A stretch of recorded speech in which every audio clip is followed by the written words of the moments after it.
এক বছরেও শহীদ হিসেবে স্বীকৃতি মেলেনি গণঅভ্যুত্থানে পুলিশের গুলিতে প্রাণ হারানো পঙ্কজ কুমার করের। স্বল্প আয়ের পরিবারটি পায়নি সরকারি সহায়তা। উপার্জনক্ষম ছেলেকে হারিয়ে দিশেহারা বাবা মা। হত্যাকাণ্ডে জড়িতদের বিচারের পাশাপাশি প্রাপ্য স্বীকৃতির দাবি স্বজনদের। সুরমা নদীর তীরে ছালোপাড়ার এই গলি ধরে এগুলেই ভেসে আসে এক মায়ের করুণ আর্তনাদ।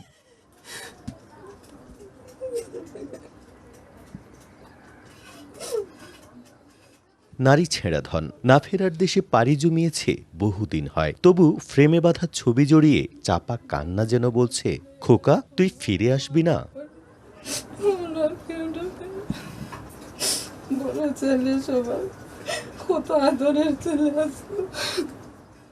পঙ্কজের পিতা জানান, ২৪-এর ৫ই আগস্ট পুলিশের গুলিতেই ছেলের মৃত্যু হয়। পরদিন কোতোয়ালি মডেল থানার আঙিনা থেকে মরদেহ উদ্ধার করলেও করা যায়নি ময়নাতদন্ত। আইনশৃঙ্খলা বাহিনীর পরামর্শে নগরীর সার্বজনীন শ্মশানে মরদেহ সৎকার করে পরিবার।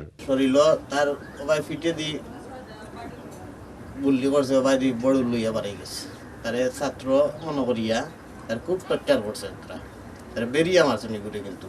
দিন মাস পেরিয়ে বছর গড়ালো। তাৎক্ষণিকভাবে বিএনপি ও জামায়াত তাদের সহায়তা করলেও মেলেনি সরকারি সহায়তা। শহীদের তালিকাভুক্ত হয়নি পঙ্কজের নামও। আমার ভাই দেশের জন্য প্রাণ দিয়েছে, ওর যারা খুনি তারা গ্রেফতার হইতো, আর আমার ভাই যেন শহীদের মর্যাদা পাইতো, এগুলো আমরা চাই। জেলা প্রশাসক জানান, শহীদের তালিকায় পঙ্কজের নাম অন্তর্ভুক্তির বিষয়টি প্রক্রিয়াধীন। হত্যাকাণ্ডের ন্যায় বিচারের বিষয়েও আশাবাদী এই কর্মকর্তা। মামলার যিনি তদন্তকারী কর্মকর্তা তিনি জানিয়েছেন যে উনি এই সংক্রান্ত প্রমাণ পেয়েছেন। আইনি প্রক্রিয়া যদি যথাযথভাবে করতে হয় একটু সময় সাপেক্ষ হয়ে থাকে, আর সেই সময়ের পরে যারা দায়িত্ব নিয়েছেন তারা একটু দায়িত্বশীলভাবে করে যাচ্ছেন বলে আমার বিশ্বাস।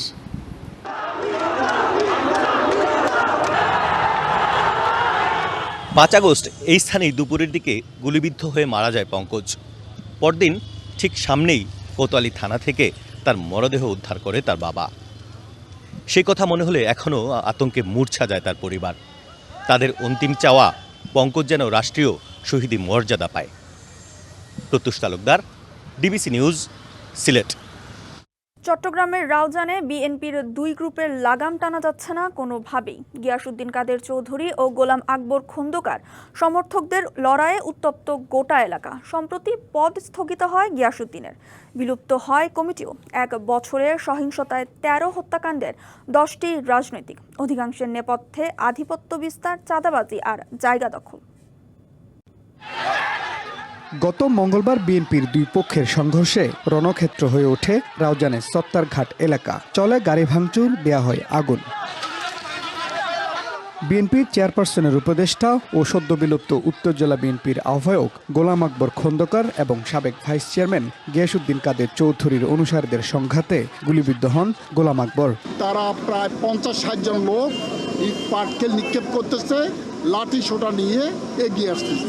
গাড়ি থেকে যখন নামলাম দেখলাম যে একটা গুলি আমার লক্ষ্য করে আসতেছে, আমি ঘাড় ঘুরেলাম।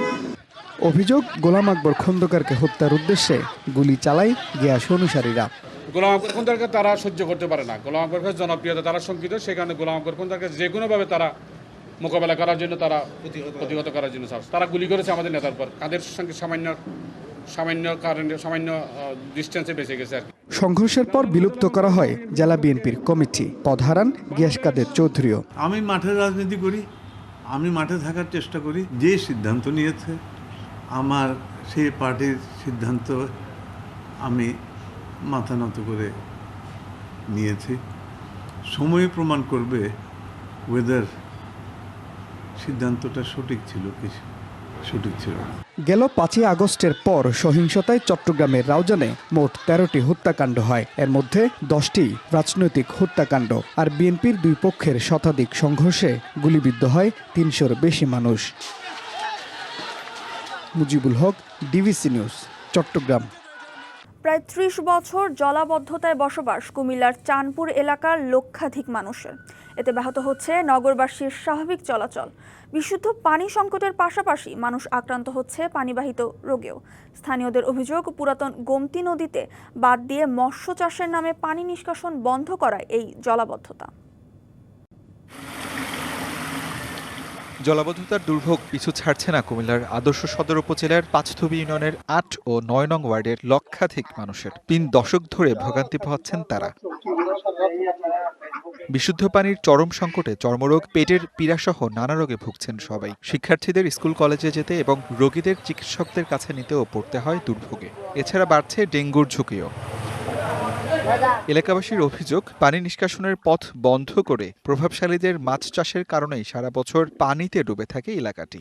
এদিকে কিছু মাছের ঘের করে পুরো নদীতে, সেই নদীতে বিভিন্ন বাঁধ দিয়ে তারা এই পানিটার বাধা সৃষ্টি করে এবং এখানে আমরা প্রায় ৩০,০০০ মানুষ আজকে ৩০টা বছর ধরে আমরা এই পানি বন্ধ। রাস্তায় আগে ছিল, রাস্তায় শুধু, এখন একদম বাসা বাড়িতে উঠে গেছে। ক্লিনিকে প্রত্যেক দিন এগুলারে নিয়ে যাইতেছে, জ্বর, কাশি, সর্দি, এগুলা বাচ্চারা নিয়ে অনেক সমস্যা।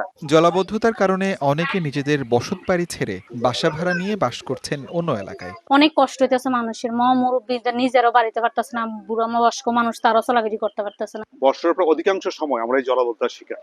অনলি শীতকালটা হয়তো আমরা কিছুটা মুক্তি পাই জলাবদ্ধতা থেকে। বিষয়টি নজরে এসেছে, স্বীকার করে নিরসনে কার্যকর ব্যবস্থা নেওয়ার কথা জানালো উপজেলা প্রশাসন। স্থায়ীভাবে সমাধানের জন্য যা যা করা লাগে, পানির প্রবাহ যেখানে যেখানে বাধাগ্রস্ত হচ্ছে আমরা সেগুলো সরানোর উদ্যোগ নিব এবং জলাবদ্ধতার এই নিরসনটা স্থায়ী সমাধানের জন্য যে যে উদ্যোগ নেওয়া দরকার, যা যা করা দরকার, উপজেলা প্রশাসন সেগুলো খুব দ্রুততম সময়ের মধ্যে নিবে।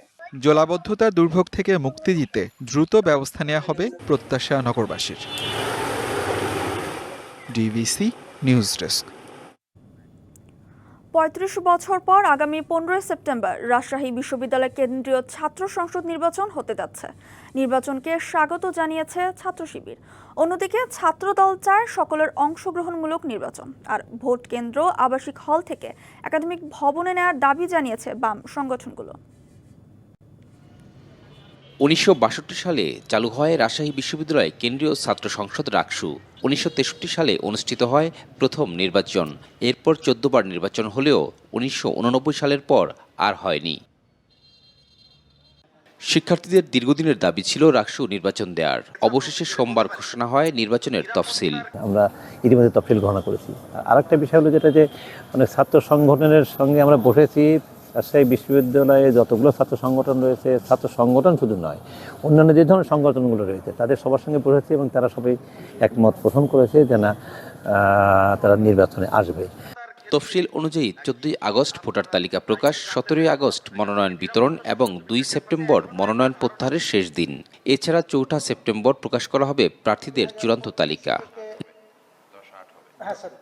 নির্বাচনের দিনক্ষণ ঘোষণার পর থেকেই শিক্ষার্থীদের মধ্যে দেখা দিয়েছে এক ধরনের প্রাণ চাঞ্চল্য। এটা রাজশাহী বিশ্ববিদ্যালয়ের শিক্ষার্থীদের জন্য অত্যন্ত আনন্দের বিষয় যে দীর্ঘ ৩৫ বছর পর রাকসু নির্বাচনের তফসিল ঘোষণা করা হয়েছে। নিশ্চয়ই এটা বেশ আনন্দের, কারণ রাকসু এই রাজশাহী বিশ্ববিদ্যালয়ের শিক্ষার্থীদের জন্য একটি সাংবিধানিক অধিকার। তবে বর্তমান প্রশাসনের নিরপেক্ষতা নিয়ে প্রশ্ন তুলেছে ছাত্রদল। অংশগ্রহণমূলক নির্বাচন নিশ্চিতের দাবিও তাদের। দুবারের মধ্যে আমরা দাবি করেছিলাম যে যারা বাংলাদেশের মহান মুক্তিযোদ্ধাকে ধারণ করে এবং যারা বাংলাদেশপন্থী, এই সকল রাজনৈতিক সংগঠন এবং সামাজিক সংগঠন এবং যারা শিক্ষার্থীরা রয়েছে সকলের অংশগ্রহণ আপনি নিশ্চিত করবেন। তবে ইসলামী ছাত্র শিবির বলছে নির্বাচন হবে সুষ্ঠু ও সুন্দর। যেহেতু ছাত্রদের সংসদ, ছাত্ররাই নির্বাচন করবে, ছাত্ররাই ভোট দেবে, সুতরাং এখানে আমি মনে করি যে যারা রানিং ছাত্র তাদেরকে এখানে আসা জরুরি এবং তারা আসলেই মনে হয় ছাত্রদের কথাগুলা, ছাত্রদের সমস্ত বিষয়গুলো দেখভাল করতে পারবে। ভোট কারচুপি ঠেকাতে বাম নেতাদের দাবি আবাসিক হল থেকে ভোট কেন্দ্র নিতে হবে একাডেমিক ভবনে। এমন দাবিকে যৌক্তিক মনে করছে ছাত্রদল ও সাধারণ শিক্ষার্থীরা। একাডেমিক ভবনে ১০০% শিক্ষার্থী হচ্ছে যে ক্লাস করে, সেই জায়গা থেকে একাডেমিক ভবনে যদি আমার হচ্ছে যে ভোট কেন্দ্রটা হয়, শিক্ষার্থীদেরকে প্রভাবিত করা বা ভয়ভীতি প্রদর্শনের ব্যাপারটা তখন একেবারেই থাকবে না। তবে শিবির ও বৈষম্য বিরোধী আন্দোলনের সাবেক সমন্বয়করা চান ভোট কেন্দ্র থাক আবাসিক হলেই। হলগুলোতেই ভোট নেয়ার জন্য কোনো আশঙ্কা আমি এখনো পর্যন্ত করছি না, তবে নিরাপত্তা ব্যবস্থাটা আর একটু জোরদার করার জন্য আমি দাবি জানাচ্ছি। দীর্ঘ ৩৫ বছর পর নির্বাচনে প্রাণ ফিরে পাবে রাকসু, এমন প্রত্যাশা রাজশাহী বিশ্ববিদ্যালয়ের শিক্ষার্থীদের। Sourav Habib, DBC news, Rajshahi. নাটোরের নলডাঙ্গা থেকে হাত মুখ বাঁধা অবস্থায় এক ব্যক্তিকে উদ্ধার করেছে স্থানীয়রা। সকালে নাটোর নওগাঁ আঞ্চলিক মহাসড়কের মাধনগর এলাকা থেকে উদ্ধার করা হয় তাকে। ব্যক্তিটির নাম বাবু ও বাড়ি সৈয়দপুর বলে জানিয়েছেন। ধারণা করা হচ্ছে তাকে মারধর করে সবকিছু ছিনিয়ে নিয়ে একইভাবে রাস্তায় ফেলে গেছে ছিনতাইকারীরা। এ ঘটনায় নলডাঙ্গা থানায় খবর দেওয়া হয়েছে।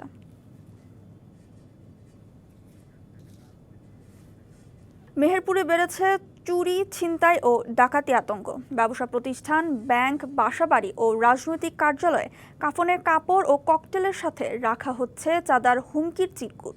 সন্ধ্যা নামলে নিরাপত্তার শঙ্কায় তৈরি হচ্ছে মানুষের মধ্যে। যদিও পুলিশের দাবি, বেশিরভাগ ঘটনার রহস্য উন্মোচন সহ গ্রেপ্তার করা হচ্ছে আসামিদের। গাংনী থানা থেকে ধানখোলা গ্রামের দূরত্ব প্রায় ৩ কিলোমিটার। গেল ২৫ জুন রাত ৯টায় এই সড়কের মাঝামাঝি আগ্নেয়াস্ত্রের মুখে কয়েকটি মোটরসাইকেলের গতিরোধ করে একদল ডাকাত। নগদ অর্থ লুটে নিয়ে ককটেল ফাটিয়ে পালিয়ে যায় তারা। পরদিন রাতে একই ঘটনা ঘটে গাংনীর পোড়াপাড়া জুগিন্দা সড়কে। শুধু এই সড়কেই নয়, কয়েক মাসে গাংনী ও মেহেরপুর সদর থানাসহ একাধিক সড়ক ও বাড়িতে ঘটছে চুরি, ডাকাতি ও ছিনতাইয়ের ঘটনা।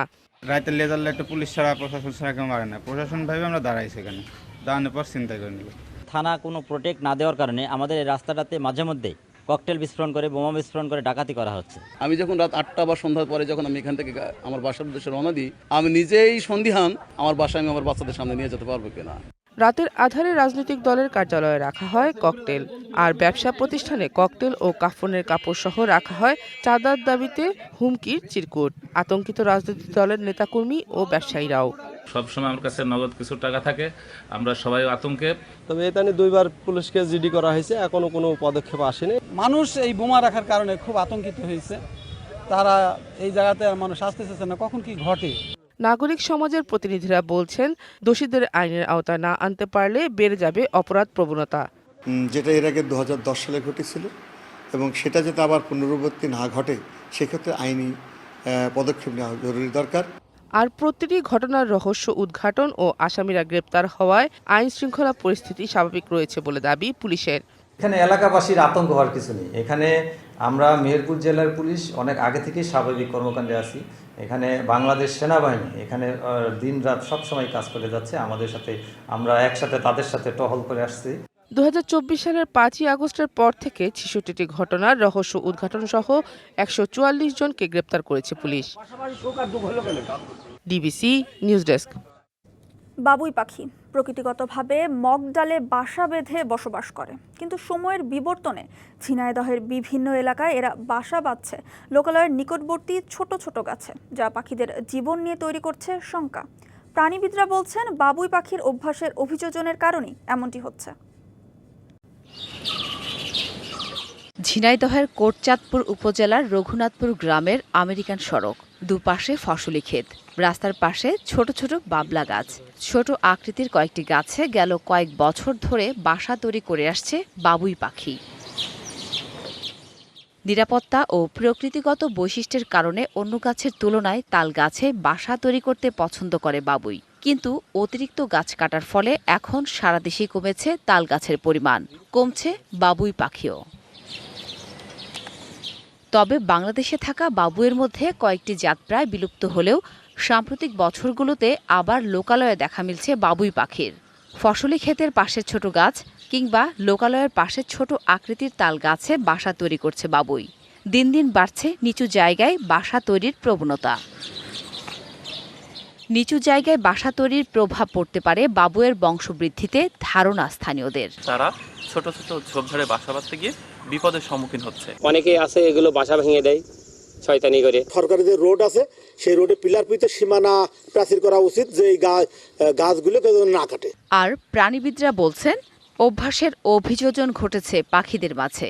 যেটি একটা অ্যাডাপ্টেশন। আগে যেরকম মানুষ পাখি শিকার করত, সচেতনতার কারণে শিকারটা কমে যাওয়ার ফলে ওরা মানুষের কাছাকাছি বা একটু নিচু জায়গায় বাসা করতেও তারা এখন স্বাচ্ছন্দ্য বোধ করে। পরিবেশের ভারসাম্য রক্ষায়, জীবের অস্তিত্ব রক্ষায়, বায়োডাইভার্সিটি রক্ষায় আমাদের সকলকে এই বাবুই পাখিকে রক্ষার্থে এগিয়ে আসা উচিত। প্রকৃতিতে বৃদ্ধি পাক পাখির সংখ্যা, এমনটাই প্রত্যাশা ঝিনাইদহবাসীর। DBC news desk. দেশের সংবাদে এ ছিল এখনকার মতো। ডিবিসি নিউজের সংবাদগুলো পড়তে ভিজিট করুন dbcnews.tv আর ভিজিট করুন ডিবিসির ফেসবুক পেজ এবং ইউটিউব চ্যানেল। সঙ্গে থাকুন।